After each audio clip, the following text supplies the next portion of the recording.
So here's what I've learned about the desire for control. I've learned that people seem to want control only when they cannot have control. And you might say, no, I disagree with that. I want control and I want control. But I see this over and over again. People seem to want control when they're being controlled.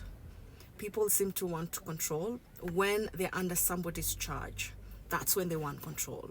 But if you leave them to make decisions on their own, to make choices on their own, they get scared and run away and distract themselves with many other distractions.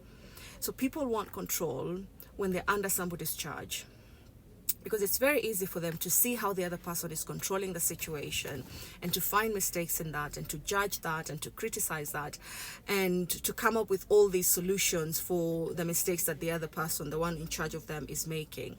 But if you give them that position of control, if you give them that power to be in charge, they're probably going to be very afraid and run away from it. But then when you're in charge of them and you try to tell them what to do, they rebel. They go against that. They resist what you're trying to tell them to do. And so it becomes very difficult then to win with this person, to even understand what exactly they want from control.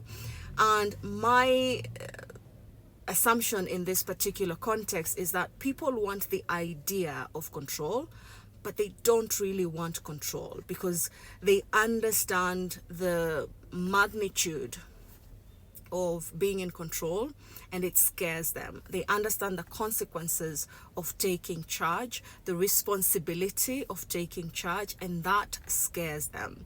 And so they don't want actual control over their lives. They want the idea of it.